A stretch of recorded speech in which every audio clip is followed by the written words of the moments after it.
Hello, everybody, and welcome back to the Couch GMs Podcast. It is Thursday, March 5th, 2026. I'm your host, George Kurt, joined by the one and only Cody Roadcap. Good to talk to you again for the first time in almost a month, Cody. Yeah, I mean, dead season in the NFL, not much to talk about. Repping the Pistons jersey. Got a game tonight against the Spurs. Basketball season full swing, coming off the Olympics. I mean, NFL kind of dead, right? Depends how you look at it. I don't think it really was, but I was sure. being facetious. It's hectic. There's a lot going on. A lot about to happen. It's a great time to be back. It is so much for us to catch up on, so much about to happen. Like you said, free agency opening next week. You and I are going to be flooded with the notifications, I'm sure. And we're going to keep you guys up to date as much as we can on our socials at the Couch GMs, Facebook, X, Instagram, TikTok. Get even more to do from the show here. You can always DM us with any questions you got there, comments, or join us live Thursdays at 6:30 through the off season. Every once in a while, you might see a bonus episode pop up, but we're going to be here every Thursday. In the meantime, Cody, why don't we see what's happening? Oh man, still rusty.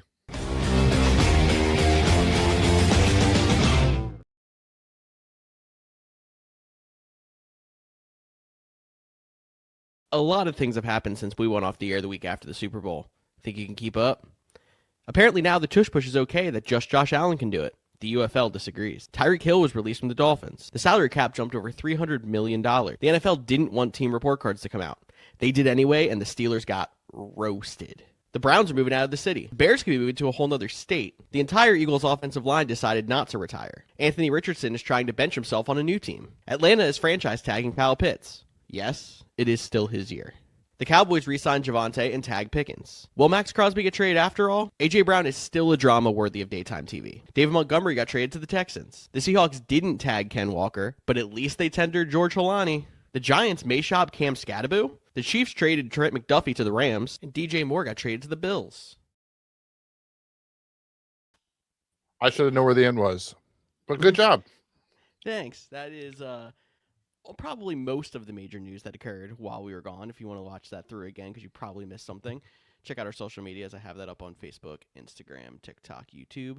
But anything you want to comment on there, especially maybe some of the more recent stuff like today dropped DJ Moore trade. Yeah, I mean, we can kind of work our way backwards, hit some of the bigger ones, and then maybe just poke around. But you mentioned DJ Moore is headed to Buffalo. On the surface, this looks like a fantastic deal. You know, more cap casualty essentially kind of fell out of favor near the second half of the season as Luther Burden came on strong, Colson Loveland, Rome Odunze had the strong start of the season. You could start to see the way out for him. Buffalo needs another wide receiver. So that notification hits. I'm like, I like this. I like this. And then I'm like, wait a second. Do I really like this? And then the compensation comes out and you realize in the year of 2026, the Bills traded for a 29-year-old running back, or wide receiver who has lined up at the running back position. But and it's like, okay. Then I'm like, how much different is DJ Moore than Khalil Shakur? I think Moore is a better player, but in terms of type of receiver, how much different? Oh, and Buffalo decided to guarantee this year, and if he's on the roster next week, they're going to guarantee 2027 as well. Wait a second. He's going to be 31, $40 million guaranteed, second-round pick. Maybe it wasn't Sean McDermott that was the problem. Maybe it was the GM. Maybe What? What are you telling me here? I don't know. The more and more that came out about this deal, like I said, I was excited on, they got a weapon for Josh Allen. I think they could use a wide receiver. But then the more I broke it down, I was just like, I don't know if this is the guy I would have went all in for. Like, if you were going to give up a second, just give up the first for A.J. Brown. Exactly. I think that would have been a better fit with what they have going on there in Buffalo. And, you know, in my mind, as an Eagles fan, wondering if A.J. Brown's going to be there, I'm like, I don't think they're going to get a first-round pick for A.J. Brown. But seeing that a second-round pick for DJ Moore, I don't care if there's a pick swap in there. I think it's possible that a team trades a first-round pick for A.J. Brown now. And I would have just paid up in this case. But it's funny to me how much social media like kind of tried to back the Bears last year, and they were like DJ Moore still this legit receiver, and then he gets traded in this case, and immediately he's washed. I mean, I don't think he's washed. I think he's still No, a very good receiver. It's just like not the guy that I would not put my eggs in a basket guy, second round pick for a guy that's 29 years old, guarantees 2 years of his deal. Like, and he plays he might be a little bit more of a deep threat than like a guy like Khalil Shakur, like a down the field, but that's also not where he has made his bread and butter. It's been the shifty, intermediate slot. And that's like a lot what Khalil Shakur does. And obviously it's the NFL. Everybody can they were using Shavers and Brandon Cooks and all kinds of guys last year. So they needed bodies, and hopefully Joe Brady stays to his words. And they're like, yeah, Keon Coleman, he's in a good spot because I'm the head coach now. And he, becomes that counterpart. But it's just another year of the Bills doing some interesting things when it comes to wide receiver.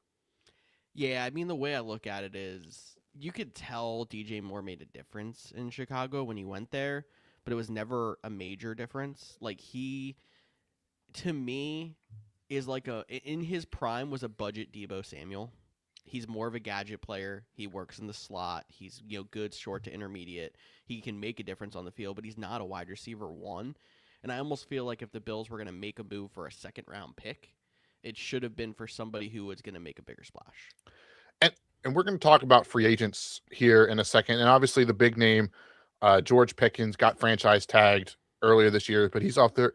But there's other guys that, yes, you're going to have to pay, which they had to lock up guaranteed money for a guy in DJ Moore that I think I would have rather kept my second round pick and added, some guys that are younger, hitting their second contract, and like not just Bull, like an Alex Pierce, the drama going out with him.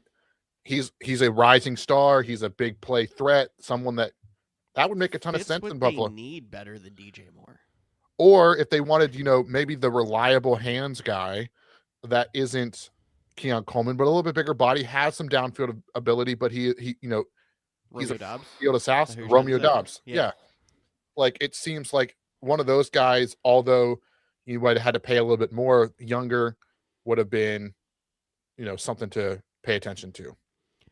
I would think it would have made sense to me. And there's no saying they won't go out and make that move too. It's just going to be a lot harder for them to now make that move when you're putting the money and you put the draft capital into DJ Moore. Excuse me.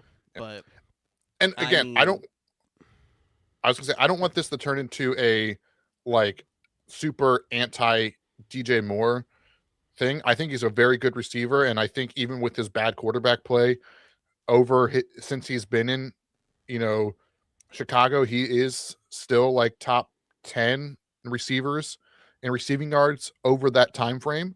So like, I still think he's a good wide receiver. It's just the value of what you had to give up to go get him doesn't pass the smell test. Yeah, I can agree with that. And all the Bears fans in the comments are going to be like, yeah, but did you see that deep play he caught against Green Bay in overtime? Yes. Oh, I did. Any other moves from the break that you want to talk about? I think a big one for the NFL and fantasy that I wanted to mention was the David Montgomery trade to the Texans. Yeah, sure. I mean, I think it only solidifies Jahmyr Gibbs, right? Like as, guaranteed top 2, top 3. Yeah, pick. I mean, he was already there, but this definitely solidifies it. I think the bigger news is I know he's an aging running back, but he kept the mileage off the tires, per se. Montgomery has a shot to be a very solid fantasy running back next year. Yeah, I mean, I think, and honestly, Joe Mixon might be done. I think that's the underlining story. This is the white flag on Joe Mixon, yeah. Whatever that foot injury that he couldn't come back from, maybe it's a lot more serious. They needed a running back, but they also need to stop, playing musical chairs with their offensive linemen. They've already, they traded away Titus Howard. That wasn't even in your running because who wants to talk about offensive linemen? But like that offensive line is it's not Detroit. So that's one thing you got to keep in mind when David Montgomery. He is an aging running back. I think he'll be a good, like, people wanted Joe Mixon 2 seasons ago in this offense. I think you'll have a similar output, and he could be one of those, round 4, round 5, round 6 kind of, and we'll talk more about that as we get closer to the summer and see how these rankings break down. But like, if you go the hero running back strategy and you can pair them with a David Montgomery, like we have been in Detroit, it's still probably paying off even in Houston. I mean, their offensive line wasn't great last year, but we had decent games out of Woody Marks. Nick Chubb looked good at times. I would have to think that Montgomery's a step above those guys, even at his age still, which gives me hope. Like, I'm not saying he's going to finish as a top 5 running back, forget that, but like running back 2, guy you pair with a hero running back, I could see that for sure. Yeah, and I think, some of the other ones, just the Kyle Pitts getting tagged, something we'll talk about when it comes to free agency. They also, not mentioned, but they, I believe, released or planning to release. It's always hard at this time of year of like, are they getting released today or next Wednesday when the new league year starts? But Darnell Mooney. So it just like limits and I think they also, the one punt returner, mainly guy, like they're getting very thin at the wide receiver position outside of Drake London and Kyle Pitts, if you want to consider him as a wide receiver. There is one, but then Max Crosby, the buzz is, coming in hot for a guy like Max Crosby that is, on the verge of getting traded. Will he finally get traded? This feels very similar to me as the Trey Hendrickson situation from a year ago. Max Crosby is still a very good player. I would love Max Crosby on my team. I think he's going to make any team he goes to better. But I think he is at the peak or slightly coming down in his career trajectory. The same thing I would have said about Chris Hendrickson or Trey Hendrickson. You saw him get banged up. Not saying that played a factor of it. So I do think it makes sense for Las Vegas to trade him and not, obviously I don't think Crosby is a free agent next year. I don't think the deal numbers align, but then, Hendrickson's walking for nothing for Cincinnati this year is basically what I'm trying to say. So I think they're going to move him. I know Chicago, speaking of the Bears, is a team that is getting a lot of noise, a lot of pub for them. But I'd also say watch out for the Dallas Cowboys.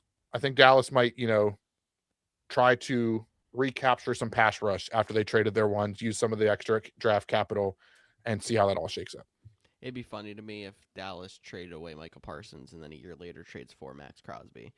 But I mean, unconfirmed reports make it sound like they were really close to a deal for Max Crosby on Wednesday night, and then another team came in and upped the ante, and they are kind of backing down and putting their sights on Trey Hendrickson in free agency. Don't know how true that is, but that's what I've heard. Yeah, I saw the teams, again, take this for a grain of salt. These aren't official. These are more rumors. But it was the Bears, Cowboys, and then the Rams. That would be the third team in the mix that have the most intriguing offers right now. And I would say if the Rams could somehow find a way to get Max Crosby, and they might not be able to, this might have been before the Trent McDuffie trade because they had the 2 first-round picks. But if they could do something like the Cowboys did for Quinnen Williams, where they could get maybe do a second-round pick in next year's first, or a second-round pick in next year's second-round pick and a player, and get Max Crosby on that team and still hold on to pick 13. Or maybe it is just pick 13, and they're like, hey, F them picks this year. We're not taking a quarterback. We got Stafford back, and we're going to trade our 2 first-round picks in for Max Crosby and Trent McDuffie and go win a Super Bowl. I mean, like, I mean, the Rams have made 1 first-round pick since they drafted Jared Goff, and it was Jared Verse. Every other one has been traded. Wouldn't be shocking, even though they had 2 first-round picks, if one of them still gets moved. If they both should, they still get moved. One did already. So. Yeah. So I think I would. The Rams would be Chicago as a Packers fan, I would hate the most. As like in terms of putting the league on notice for next year, it would be the Rams. And then to you, I just think Dallas would be funny. Now, if they could trade Micah Parsons for Quinnen Williams and Max Crosby, that deal might not look as bad as if they could somehow pull that off, yeah. Because they already got Quinnen with the 1 first-round pick next year. If they use, the Packers' other first-round pick this year and kind of tie it that way, I think that would make for an interesting conversation. It would, and that would be something that you and I would have to break down all the, to see exactly like what else was given up or whatever. But that would be a good way for them to kind of salvage the situation that I still don't think they should have traded Micah, but you can make a good argument if they pull that off, that it made sense. Anything else on here? Tyreek Hill, I don't think we're going to be talking about him much this year because it sounds like the rehab is going to go into the season and he's probably not going to sign anywhere at least till, in the season. That could obviously change, but him being released from Miami at least opens up the door to him potentially joining a contender at some point this year. Yeah, he'll be back in Kansas City. Probably. It makes sense too, unfortunately. And then the other interesting news here, the one, Breece Hall getting tagged, kind of shocked by that one, but not at the same time. I also wouldn't be surprised if this ends up being like a tag and trade situation. We don't see that a lot in the NFL, but it has happened. And then I would push back on the Giants shopping Cam Scatterboo situation. I just think they see how hard the dude plays. They want a second running back to pair with their rookie, and they have a rookie quarterback, so they can, have and a rookie running back. They can have a high priced and do more of a split back situation. And you even saw Clint Kubiak goes to Las Vegas as the head coach, and he was like, "Yeah, we got to get Ashton Genty a running mate," and he had Walker and Charbonnet last year. So frustrating for fantasy players, but just the way of the league. Still don't understand the Zach Charbonnet thing, but he could be a feature back next year. Not if that George Halani tag stays through. I hate running back by committees. I hate bad running backs and running back by committees even more. But I hate running back by committees so bad. I can relate to that. Anything else you want to mention, or do you want to hop into some free agency here? Yeah, let's just jump right into some free agency. All right. If you're good with it, why don't we go position by position? I'm sure we'll spend more time on a couple of positions than others. Starting with quarterbacks, I'll throw a couple names out there at this position at least.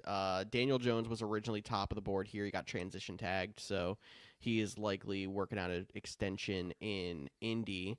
Other names, while this is an interesting position, it's not one that's like super star riddled at this point. Aaron Rodgers, Russell Wilson, Kyler Murray's on here.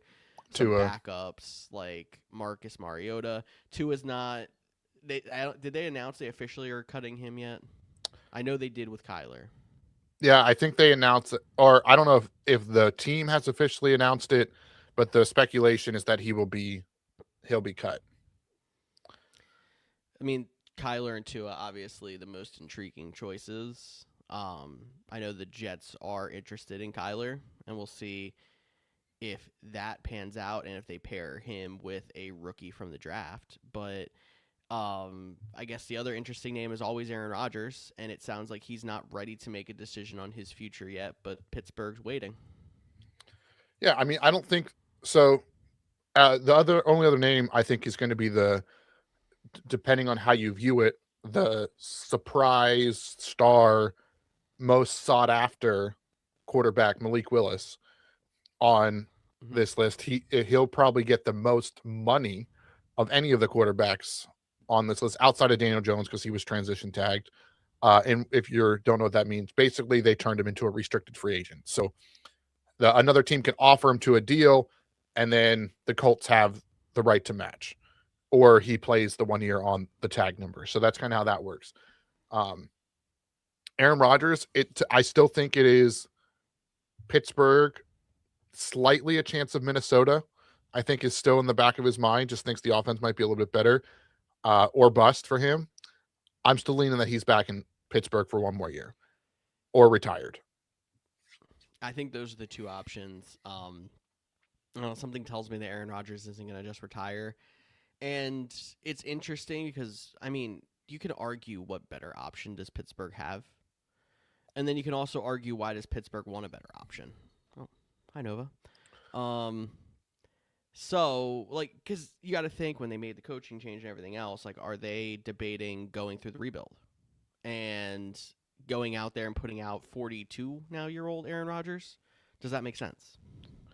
Yeah, I mean, I think it makes sense for them in the sense of not wanting to completely commit to the rebuild have another year of Will Howard, seeing what he does in development. Can he be a guy that they build around in the future after a year in Mike McCarthy's quarterback school?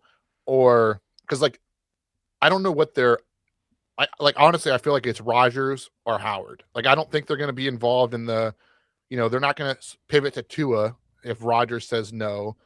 I don't think they're going back to Russell if Rodgers says no. Kyler's not going there, I don't think. It just seems like it's we're either all in on Rodgers or we're all in on full rebuild, and we'll let him decide and go from there. Yeah, I mean, I think they should probably go in on full rebuild, but I also don't know if aging TJ Watt plays any factor into that.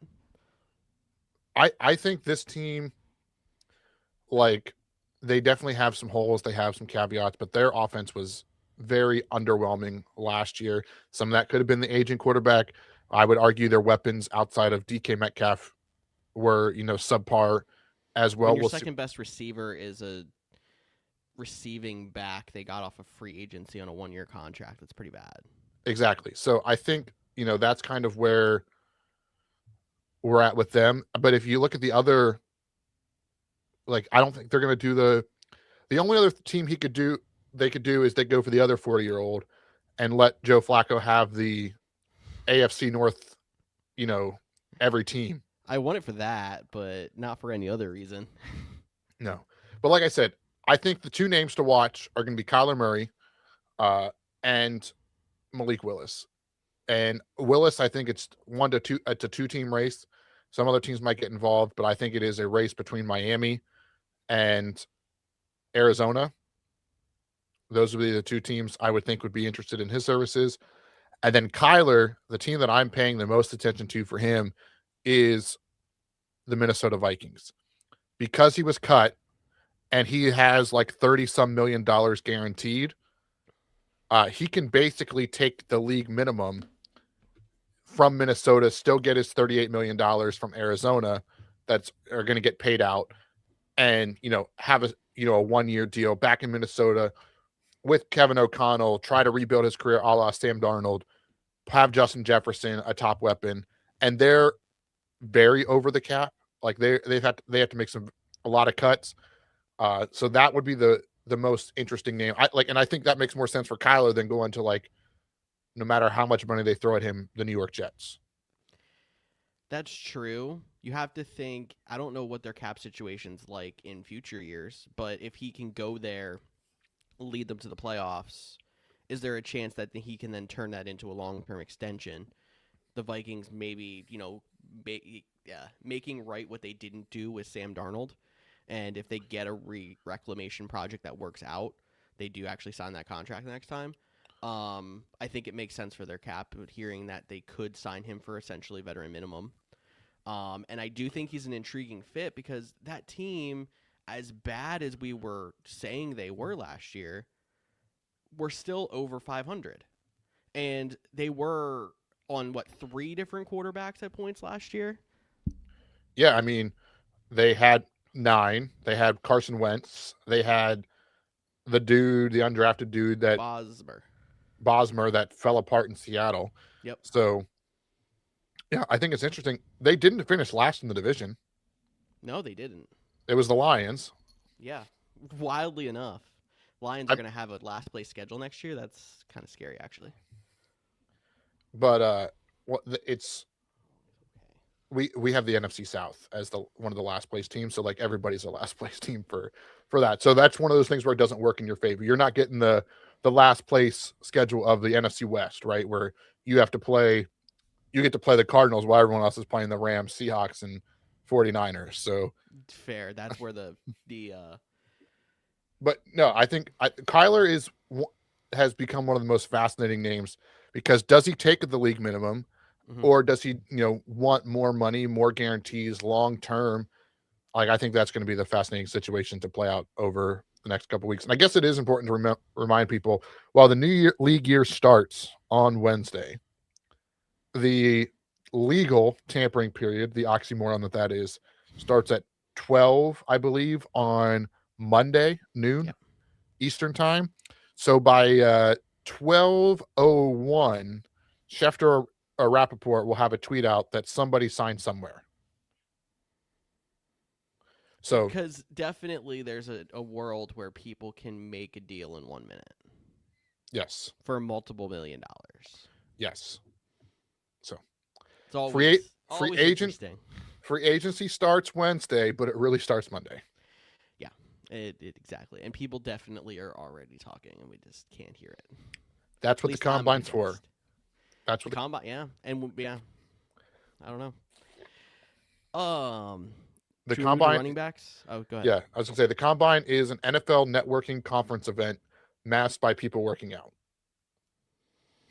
Well, yeah, and I think honestly, at some points, especially for top end picks, I think the combine for meeting the college players and actually having interviews with them is even more important than some of the on field workouts. Yeah, agreed. So, the workouts do, I think, help a lot more of those later round picks, though. Going to running backs. So Ken Walker did not get tagged. So he is a free agent. We also got some more interesting names out here in this one, like Travis Etienne. Tyler Algier is an interesting one as well, as he is a goal line back who also has really good pass protection numbers. He's going to probably be someone that might not get the biggest contract, but can make a pretty big impact on the team. I think a couple other names I would throw out there would be Rico Dowdle. Does he got another shot somewhere else? It doesn't sound like he wants to go back to Carolina after how they split with him. And then Kenny Gainwell. You mentioned him out for the pass catching ability. I feel like Pittsburgh's going to have their eyes on trying to get him back. But Algier, that name, like when I heard Clint Kubiak talk about wanting a person to counter Ashton Genty, that's where my mind went. And I felt like that would be like a solid, person to, bring around, most likely a rookie quarterback. Ashton Genty could still be the guy. He's going to get frustrated because Algier's going to steal some touchdowns, just like we were accustomed to seeing Bijan and Algier, and now go to Genty and Algier. But I think that would make a ton of sense. That would make a ton of sense. The only thing I will say is, like, they're semi-similar style backs with, like, they're both run-down-your-throat kind of players. But I think they're different enough that it would work, and they would be a good complement. Yeah, I think they have – I think they're both, can be as, labeled as physical, but I think Genty has enough finesse that it's still enough of a change of pace. Yeah, and that, I mean, if Algier goes there, we're going to have a lot of, talking about Genty in the offseason on where he would fall in some fantasy rankings, because that would definitely hurt. I think that would hurt his case more than some of these other backs, where if they, bring in even a Kenny Gainwell, for example, is just another random name thrown out there, or an Austin Eckler type player who's more of a strictly like passing down back. I think that kind of saves the role of Genty more, as opposed to if you go to someone like an Algier who can play that pass catching back, but he does a little bit more. Yeah. And then but the two big names of Ken Walker, Travis Etienne, we hinted at the report that the Giants are very fascinated by a Ken Walker, which, hey, new head coach, new situation, understand it. Even though Cam Scadaboo's coming off injury, had a really good rookie year. And then it sounds like Jacksonville doesn't have any plans of bringing Travis Etienne back, or they just think he's going to get outpriced. So I'm really interested to see on what his market might be. Do you have any thoughts on teams that either of those two would fit in? In my head, was like Etienne in Dallas makes a lot of sense before they decided to re-sign Javonte. That was the first one that popped in my head. I think if he didn't have as much of a breakout this past year, I think that he probably wouldn't get priced out of like a Kansas City. But I mean, Kansas City's probably going to end up sticking with kind of what they have with Pacheco if they can't find. Well, Pacheco's a free agent, so. Oh, my bad. I missed him on the list. So is Kareem Hunt. So they do need a running back there, but I think Etienne's going to be a little over the price of what they're looking for. Maybe a Rico Dowdle ends up there if he doesn't get as big of a deal as like an Etienne. Part of me is questioning why Jacksonville traded away Tank Bigsby if they weren't intending to re-sign Travis Etienne. Because they got Bayshell Tootin. Yeah. I mean, I think it's one of the, it's you're at that interesting conundrum that the NFL finds itself in. Like Travis Etienne, Ken Walker. I think in general this free agency class is pretty poor, but right, Yeah. like they're two of the top offensive weapons. They both at the running back position, which people have been hesitant to pay. This isn't the Saquon Barkley, Josh Jacobs, even DeAndre Swift, kind of, year that we're expecting. Ken Walker did just win Super Bowl MVP, but he is not good at pass catching and he's not good at run blocking. So it's like just a pure runner in that standpoint, which might make him a good counterpart to a guy like Cam Scottaboo, who has a little bit of all around necessary. And then Travis Etienne, he's had his ups and downs. He had a really good season. And maybe Jacksonville does find a way to get him back because it makes, a lot of sense. But at the same time, there's also not a ton of teams out there that like feel like they're a running back away or don't have a running back in the way. I mean, the Jets, they redid Brees Hall, so they're not in the mix. You don't think New England's going to be in the mix, even though they have a bunch of cap money. Well, they have Henderson too, who I think is going to take a step. I could see, potential, like if like a team like Tennessee isn't sold on Tony Pollard, or maybe they want to, do a two-back system with a guy like ETN and Tony Pollard, even though they're a little bit similar in the sense they're more of like the shifty. I think Pollard has some, underutilized power, but I could see like maybe like them being a surprise person to get involved. And they also like to get the Jacksonville, leftovers, whether it's Calvin Ridley or, most divisions go back and forth. Like, could the Commanders get involved in like the Travis Etienne situation after a year of Bill Krosky Merritt and, actually a very interesting name with the Maj Podge they have there, and Austin Eckler not coming back after he missed most of the season. And yeah, I think the Commanders are a team to watch out for at the running back position. But do they want to go get into the Ken Walker sweepstakes? Travis Etienne, good enough for them? Like that's where it gets or it is Ken Walker price his way out, but then they're like, well, we can get a little bit less of a talented player, but still a really good player, Travis Etienne in Seattle to compare, do our two, pay a little less, get still a young guy. So those are some names I would consider.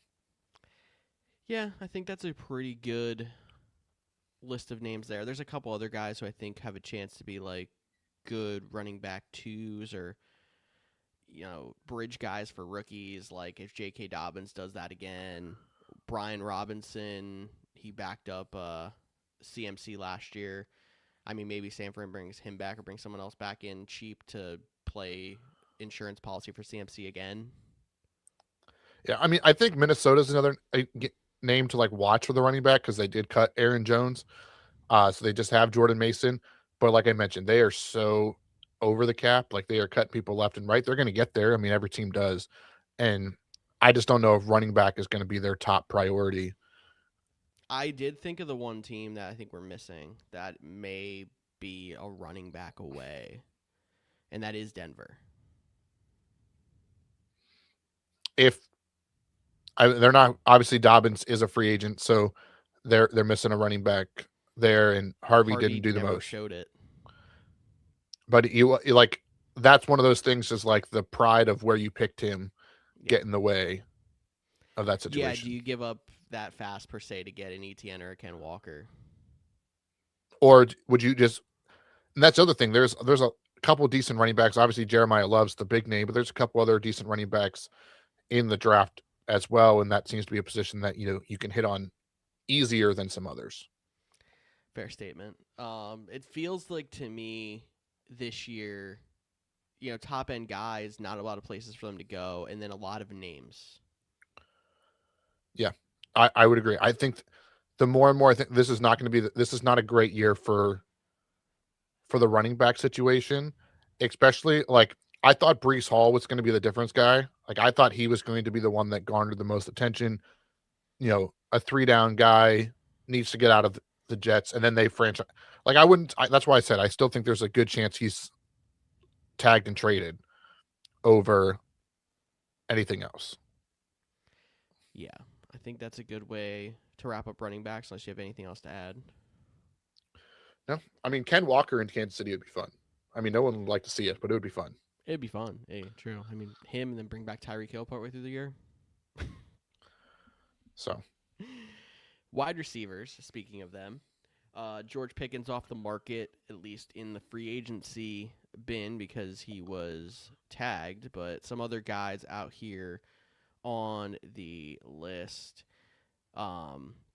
We got some of the younger, I guess, in this group per se, names like a Jawan Jennings, Alec Pierce, Romeo Dobbs. You have some other older guys like Mike Evans, Deebo Samuel. Again, like, I don't know if there's the absolute star here, but I think there's a lot of productive players. I think I missed Wan'Dale Robinson in that group of younger guys too.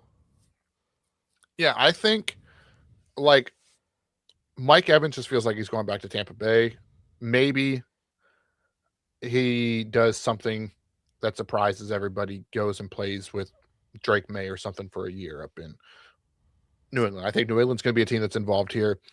But like you mentioned, like your list, Mike Evans, Deebo Samuel, Christian Kirk, DeAndre Hopkins, like that's like the name of people that people know. You throw Tyreek Hill in there. But I think the money makers is going to be an Alec Pierce. It's going to be a Romeo Dobbs. It's going to be, maybe not a Rashid Shaheed, even though because he's more of a special teams guy. But I think he's going to be looked at. Jawan Jennings, Wan'Dale Robinson, like those names, because they're younger, and I think that's a big thing, is like paying for what you might believe some of these guys are going to be. That's what fascinates me the most. And the other guy that's not technically a free agent yet that I do want to mention and kind of sidebar real quick, that would be one Mr. Brandon Ayuk. He's definitely not going to be back with the 49ers, but there has been some rumblings that on the social media, so take these for a result, is his problems go a lot deeper than not going, up with his team, and hanging out with his team and being a part of the process, but instead like didn't take his rehab seriously and now has like legit degenerative knee problems and like may have a hard time playing football again. So like that's a name that like we thought was going to be in this pool. Like we, people connected with the, going back and playing with Jaden Daniels like you did at Arizona State, which I think would be an interesting pairing. But and this again, it could just be rumblings. It could not be real at all. He could come back and have, 1,000-yard season. But that was, a name that I think might have been higher on people's list, or people willing to take like the flyer deal to get a guy like Brandon Ayuk, and he might not even be available or ready to play. That's a big deal too when you consider San Fran's going to try to trade him, but like you said earlier, and I think it's becoming more and more true, he's not likely to be able to be traded. He's a pretty big cap hit. He's not some of these ridiculous like $90 million cap hits like we were going to see with Tua, but almost $30 million on the books if he gets cut, according to Spot Track. So, he played what, a handful of games on his new contract, his 4-year 120, and then he tore his ACL. Done. Yeah, he tore his ACL, then missed all of last year and had his, falling out with the team. So, which was always an interesting thing because like he felt like the guy that was in the doghouse before, then had the really good year, got like, so that's been an interesting situation in general. But so the names I'm paying attention to, back to the actual conversation, I'm just assuming Mike Evans goes back to Tampa Bay. That's how I'm looking at it. I'd be surprised if he goes anywhere else. Maybe he wants to go ring chasing and wants to go play for, a team here or there that has, a couple wins away. Whether that would San Fran feels interesting to me. I just don't think it's going to happen. Him in Seattle, like pair him, but they already have Cooper Kupp and Jack. I mentioned the Patriots. I feel like the Patriots, they cut Stephon Diggs. So he would be on this list too as, potential guys. So I think the Patriots are going to be involved, but I think they're going to be more involved in guys like Romeo Dobbs or Alec Pierce. And I think thinking about other teams too, like Houston could be an interesting name for some wide receivers. Obviously they have Nico Collins. They might get Tank Dell back after his devastating thing. They took 2 wide receivers last year. Could they get a solid guy? Because that's what a lot of these are. There is there's Alex Pierce, Romeo Dobbs, which I think are border, and Mike Evans. I'm acknowledging him, but are the borderline wide receiver ones, really good high end wide receiver twos. Then you have your Juwan Jennings, your Wandale Robinson, that are your like solid number two wide receiver. So how do they pair in those situations? So a lot of interesting names. How much hype Wandale Robinson's been getting, and I mean he was solid last year with even a revolving quarterback. After he's just young and athletic. Yeah, gets intrigue. Exactly. I mean, we've seen guys with even less proven than he's had get some pretty big deals. He had some injury problems too, though, so obviously we have to see if that hampers his deal that he gets done. But, like, yeah, he seems like somebody who is going to be near the top when it comes to, like, money earned out of this group.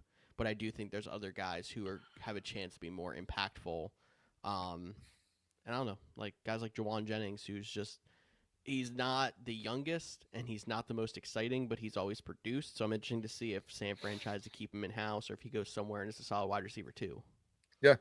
I think like I said, I think there's a lot of talent,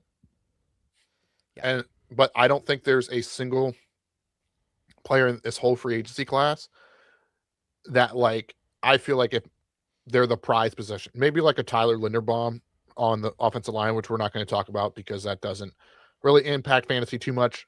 But like outside of, offensive linemen, not even maybe a defensive lineman here or there, if you're really into Trey Hendrickson, but like there's not like true difference makers. And that's a good thing. Free agency shouldn't be for difference makers because teams should keep their stars. And it's kind of exciting to see if there's trades of those guys instead of them hitting free agency. So just don't be shocked when, Alec Pierce, this guy that's just been chilling with the Colts, ends up getting a 4-year, $90 million contract. And you're like, whoa, wait a second. But like, that's just the Tutu Atwell got 1 year, $10 million last year. Like, that's the fascinating thing. Like, where do these guys go? Where's the price numbers? There's so much cap space out there, especially at the top. Like, might be some overpays, but some guys are going to get paid. Yeah. I agree with that 100%. This kind of feels like, if you remember back to the Christian Kirk free agency year where he got the big deal with the Jaguars, and we were like, that's a lot of money for Christian Kirk. It's going to feel that way with some of these guys this year, but I think they have a legit chance to make a difference, at least some of them do. And I don't have the number off the top of my head, but I'm pretty sure just like how much the wide receiver market has exploded since then. Yeah. I'm pretty sure that was like a 3-year, $36 million, and we're like $12 million a year for Christian Kirk. And that's nothing in today's.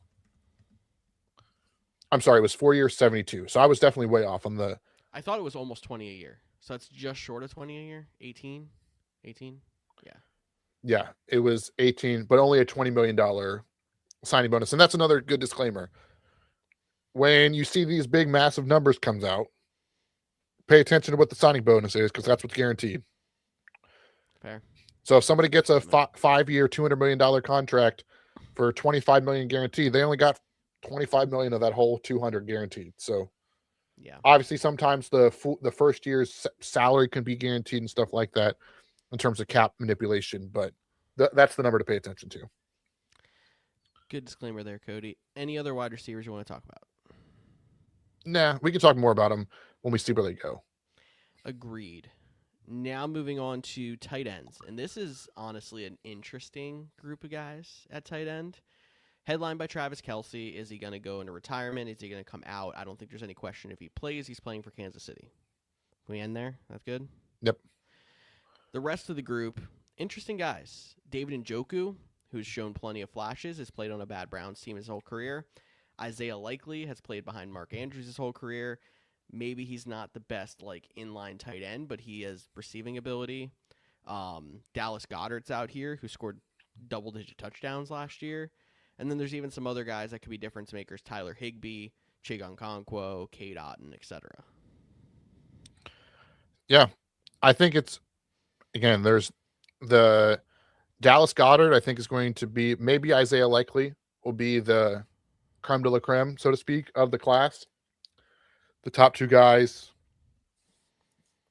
I think there's going to be a lot of really good value picks in this one. Like I still think like Chigozie Okonkwo, Chig is going to be a fun player for somebody, but he is more of a specific type of tight end, right? He's more of like he feels like a San Francisco 49er to replace the Kyle Juszczyk kind of role.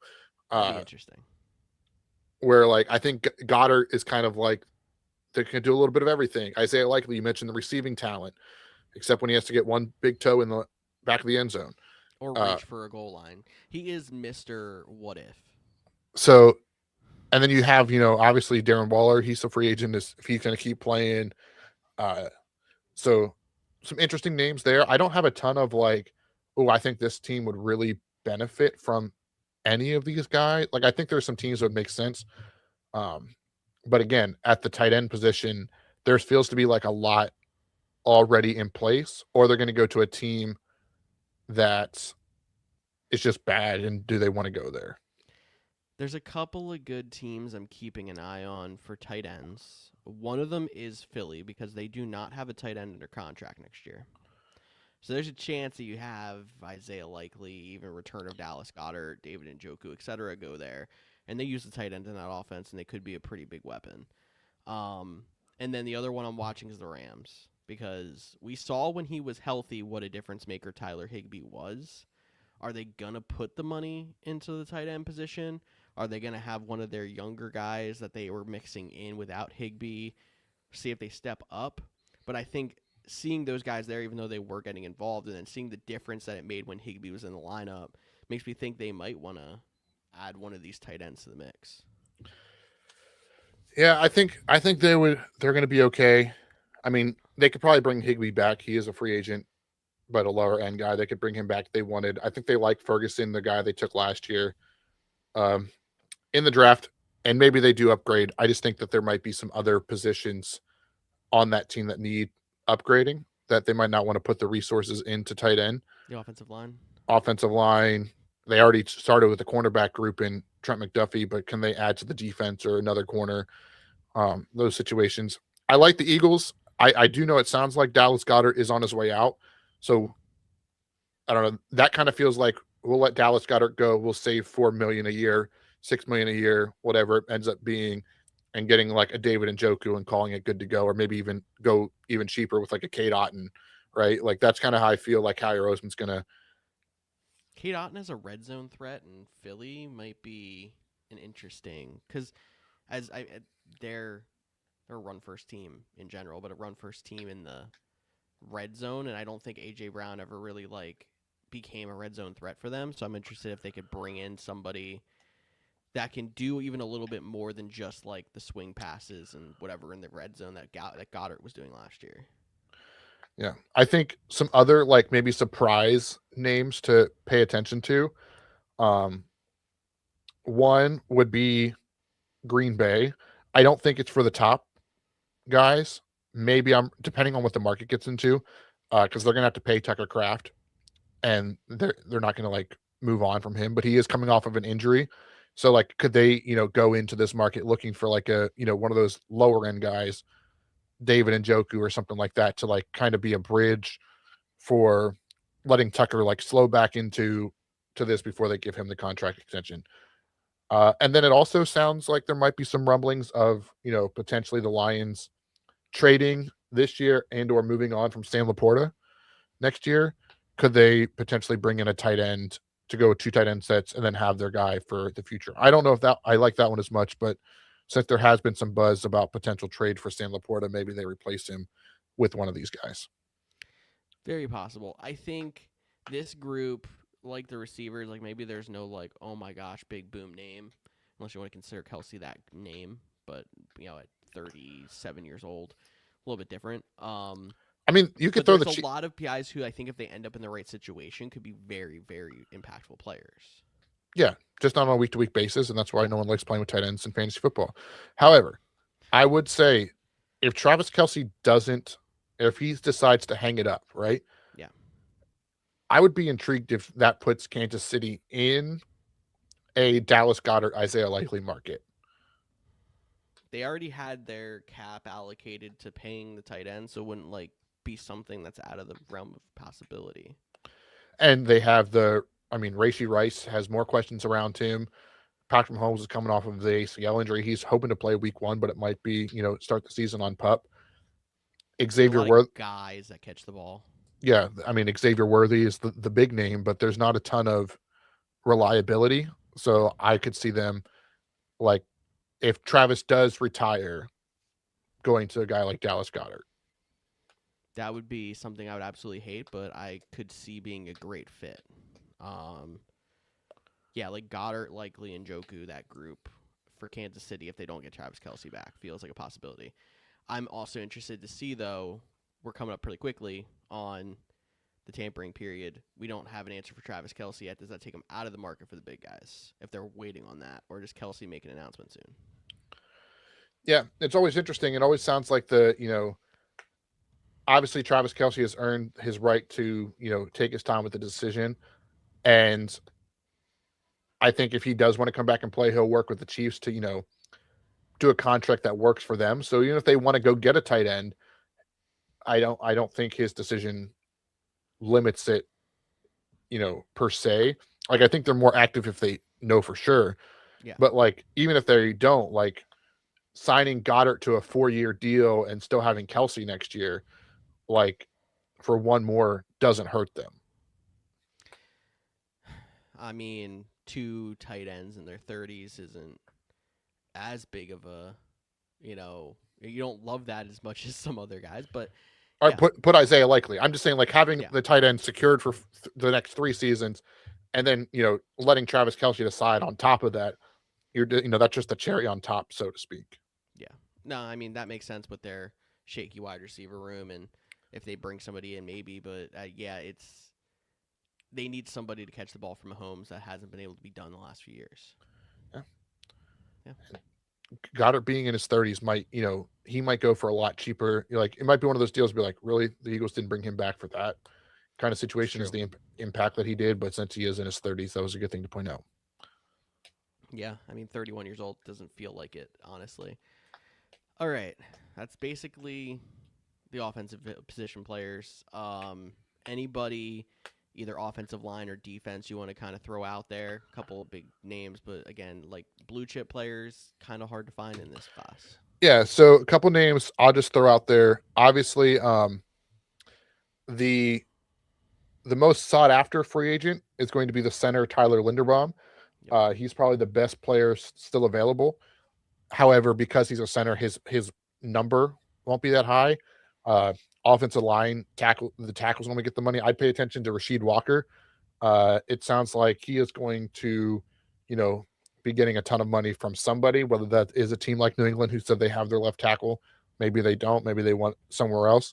Wants to go because, people want offensive linemen. So those are the 2 names I'd pay attention to. Obviously, there's some other guys too in the lower tier. Elijah Vera Tucker, Connor McGovern. Those are some other names on the lower end if you wanted to, so to speak. But I do want to talk defense because I think that's where the interesting players come in. Trey Hendrickson is the guy. Like, the Rams are in on Max Crosby. I think they should just sign Trey Hendrickson if they can. Like, that's kind of where, like, pair him with Jared Verse. I don't really want that. Like, but I think he's going to go more of the contender route. The Rams. Yeah. I don't think Green Bay would do it, but Green Bay, Philly, because they're going to lose Jalen Phillips. Like, one of those type of teams. Maybe Dallas, if they miss out on Max Crosby or something like that, gets a little bit more money. Jalen Phillips is another name, the guy that got traded for that Philly hasn't re-signed. Maybe they'll bring him back if they can work something out. Maybe he moves on to a new team on a bigger, more long-term deal. But the linebacker class is really interesting to me, whether that is it's the 3 Georgia boys at the top. Or I'm sorry, 2 of the 3. Devin Lloyd went to Utah. He is the top one. But then Quay Walker, Nakobe Dean, some other Georgia linebackers, all 3 of them going off of their rookie years, have had strong seasons in the past. That's where I think some really good value might end up being, unless these guys all go for, a ton of money. And then on the defensive side, Tariq Woolen from the Seattle Seahawks is a name to watch. And then Alontae Taylor of the New Orleans Saints. He is a guy that might be a little bit lower on lists that you're seeing right now, but I think he might be a guy because of his age, how he's played, might end up being one of the most sought after or top paid players. And you're like, wait, where did he come from? Just because he hasn't been a name that you have heard, that's the thing about free agency. It's a lot of times, especially those second year contracts, you're paying for what you think they can be, not what they are. And Alontae Taylor is a guy that might get a big deal that surprises people out of nowhere. Yeah, I think you said a lot of. Did I take all your names? There. I mean, the only one that you left me was Nahshon Wright from Chicago. I think he actually has the chance to be the top paid corner. But I do think just in general, the secondary class is weaker than the front seven. There's some decent difference-making players at linebacker. You already mentioned a few of them, a lot of the Georgia boys. And then at defensive line, your edge rushers are obviously going to be the ones that make the money. But Trey Hendrickson being the big name. But like Odafe Owe, someone who got traded last year, is not going to get re-signed in L.A. Does somebody stop gap a year Khalil Mack after he had another great comeback year? Jalen Phillips, obviously the big name. Kwity Paye has been a solid player as well. Like, there's edge rushers especially, I think, that are going to make a lot of money, and that's where you're going to see the biggest contracts as you usually do in defense. But I do think that the front seven defensive free agents are better than the secondary this year. Yeah, the only thing I would counter that is there's a lot of the interior defensive line. And what I mean by that is there's some good guys there, but there isn't like your big, like there is no Milton Williams of this class. There's is no a lot like more aging guys in there though. Yeah, that was my next point. You read my mind. There we go. See, there's a lot of guys over 30, but they're not like the big nose tackle. They're more of like your attacking defense end. And I'm really interested to see just if Joey Bosa finally ends up on San Fran with his brother. It'd be fun to see it at least for a year, wouldn't it? I think so. Well, are both Bosa's free agents? No, Nick's not. No, you're right. No, Nick was just hurt. My bad. I'm mixing it up. So, some interesting safeties as well. I think if you are a fan of a team, don't get too disgruntled if they miss out on the first wave, so to speak. Some of these big names for the teams like the Titans, the Patriots, Washington, Seattle, although they just won the Super Bowl, they have, a bunch of cap money. Like, let the big spend happen. And then when we get to the actual day of free agency and all the big deals are done, you start to see the 2 years, $10 million deals, the 2 years, $20 million deals, $8 million guaranteed for some of these lower end guys. I think is worth, where a lot of the winners and losers will be. So don't pay attention, which you shouldn't do anyways, to the who won free agency grades based on who spent the most money. I mean, just ask any Bears fan that. They'll tell you that's not a good thing. One more guy we got to talk about. Cool. Brandon Aubrey. With the Dallas, I believe his contract is up. He is an RFA. Worth noting there. Okay, so he's restricted. Yeah. Did they tender him? I'm sure they did. I haven't heard that they did, but I would. Is Brandon Aubrey tendered? Yeah, they placed the second. So to get Brandon Aubrey, you have to give a second round pick. Worth it. Sold. I would do it. Dallas will probably match, honestly. They'd be dumb not to. Far and beyond. I think Jerry would take the pick. It is Jerry. Like, if you made him the highest paid kicker ever, not saying that's a ton of money, but the highest paid kicker ever, and willing to give a second round pick, I think Jerry would take the second round pick. And think he can go find another kicker in the UFL that will just be lights out. I mean, that second part's definitely true with Jerry. He would think he could just do that. But, definitely interesting name. I actually do have one more name that we didn't mention that I think we should. Hit me. Stephon Diggs. Oh, I told you got cut. You So, brushed over it so fast that I didn't even remember you saying it.